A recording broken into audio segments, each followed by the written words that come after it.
May it rest in peace. And we're getting to grants. Yeah, that's good because I have a lot of things to say about the GG Grassroots Fund, but that's neither Aklo nor Hungrybox. So we're going into game 1 on Battlefield, and this was a weird, not a weird set, but it was a tight one in winners at a game 5 situation. In kind of brutal fashion both ways.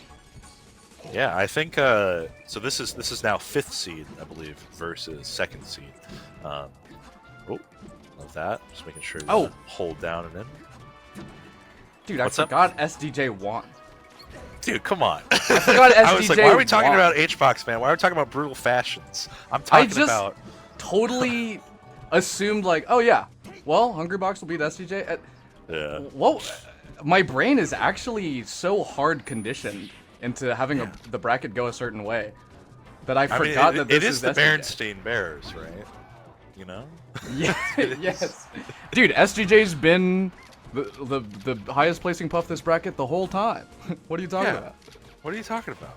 SDJ's been here literally the whole time. Incredible role there. I'm gonna be interested to see this because I don't know if I've seen these two play before. Yeah, I really don't know if they have. I'm gonna see if I can pull that up. I believe that it is maybe a hard draw for SDJ because SDJ I think is really up there rest.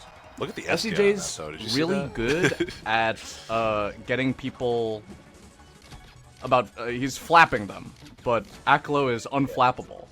Aklo is I think the one who will stay resolute and actually get an up throw up air, killing at 74 on that right side. That was pretty hard DI to hit too. That's like the one where you have to get the tiny dash and jump really fast. All right, so they have played twice, and the last time they played was Shine 2023. Oh! Aklo is 2-0 on SDJ. Okay, yeah, I didn't realize they played that Shine. Did we commentate that set? Hell, we might have. We might have. I don't think it was top 8. Oh, I see. It might have been top 8, actually, now that I think about it.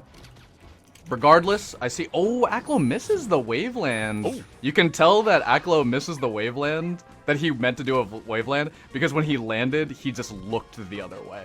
Yeah. Yeah, it was in losers, actually. We did commentate that. It was first half top 8. Look at that. Wow. We did commentate that set. When I said I did... Look at us. Who'd have thought? I said, I don't know if I've seen these two play before, except one of the only other times they've played. We did commentate it. One of the only other times we've commentated together as well. That's crazy, buddy. Yeah, commentator spreading misinformation. Whoa! That spot dodge was crazy timing. I really was expecting that grab to connect and was scared for Aklo in that moment. Okay. Ooh. SDJ just throwing themselves into the Aklo space. Can you believe Aklo hit the tech there on the up air? I am shocked, honestly. I'm shocked. Oh. Oh! Got the DI down. I think he was midair for that to be able to get to grounded. Can we get that back? That last stock actually? That was crazy. If possible. And then what are we seeing here? Is that right? Yeah. Hoo-wee. If we have time to look at that last stock again, well, I don't know if you got it, but that was really solid defensive play on that up air. If I am to believe what I see. I actually couldn't believe it. How prepared Aklo is off of the setup. Aklo is looking out for specifically these setups and is teching them at percents I believed untechable. He is getting so many reversal like situations off of being prepared at that low percent.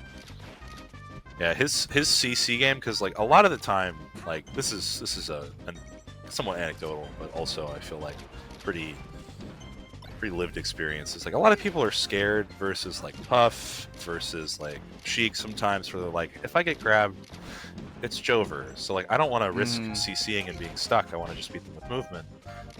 Aklo seems to feel fine in dealing with like defensive counterplay, just like doing what needs to be done in this matchup.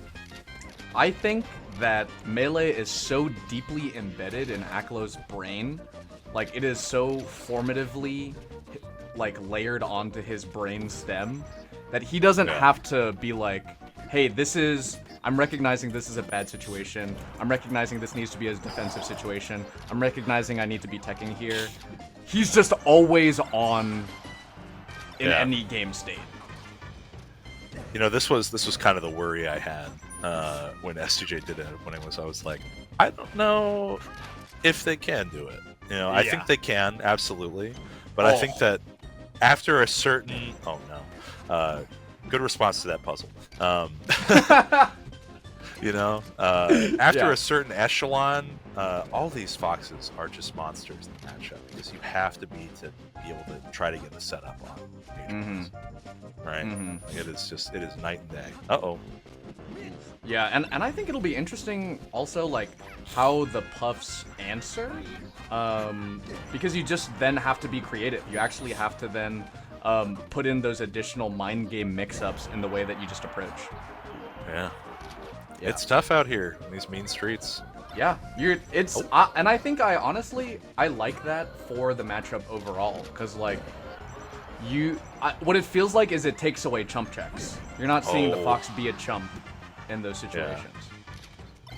That was actually really smart by SDJ to like catch the rising portion of that, because Aklo tried to force the kind of like low 50-50 where if SDJ goes all the way down, he might be able to get the rising pound punish where he shines for it. Crispy little up tilt.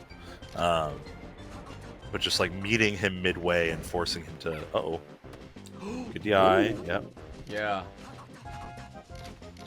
Hitting that pound DI is so crucial. Like both the throw DI and the pound DI, you just have to be on your stuff. That's that Aklo strength again. Immediate recognition of all of those moments. I think a lot of people. Oh wow, crazy DI on the jab, but at that high percent. Yeah. Aklo's still getting it. Just right into it. Hey, that was that close distance that you were talking about earlier. That Aklo generally isn't in that much. Like he doesn't want to go for the scrap. But I think it's interesting that he pulls it out so sparingly that when it does happen, it's like, oh damn, you put on 50%, like just like that. Yeah, just that easily.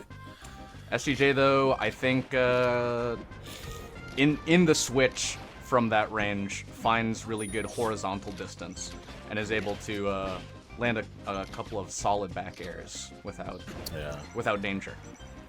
I think where SDJ's been getting kind of cooked a little bit as well is trying to overshoot when Aklo's. There you go. Good huge. DI though. He's gonna live this.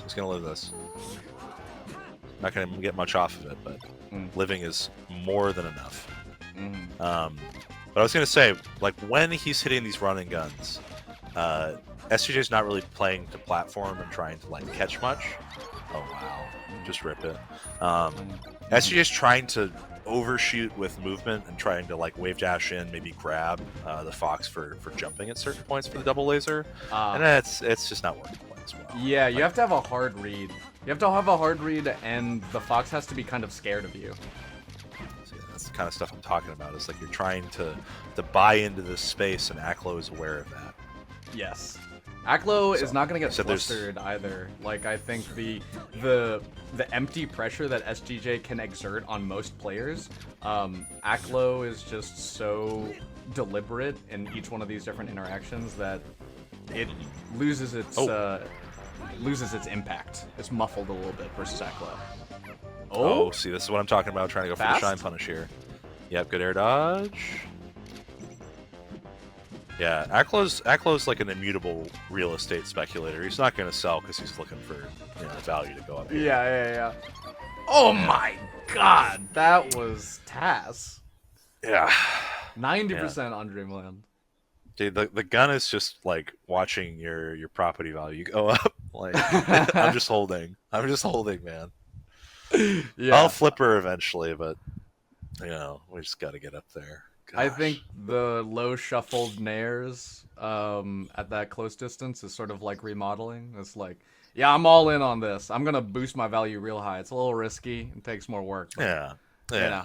A little bit here and there. I will put in for a new set of gutters. I'll do that. Yeah, we'll take care of it. Battlefield switch up. Oh yeah, I think that kind of makes sense. Aklo on the side plat. Pretty annoying. So Tass, dude. He's actually Tass. He's actually Tass. Yeah, I think it's just really hard to catch a running gunner like this. Oh my god. You know, Aklo knew how to wave dash before he knew how to read, and that's a real fact. Really? Yes. That's a real. Oh my god. That is a I'm real shocked. fact. Yes. Oh, my god. god. See, I'm telling you, like, I don't know if you know, he's been playing since he was, I think, like, actually, first touching the controller at 2, but really playing, like a real Smash player at 4 years old. Dude. It's left indelible fingerprints on this man's brain and dopamine receptors. I am sure of it.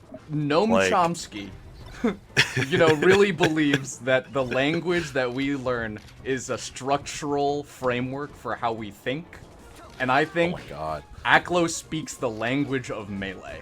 Yeah. He's certainly looking like it right now. I mean, he's... Oh! Oh! Come on, man. He's talking in tongues right now. Oh, come on. That. It is cryptic.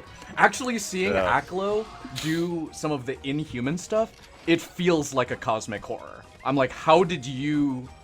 I recognize this, but it's uncanny. You're like a monster. Yeah. Oh, first hit only, or second hit only.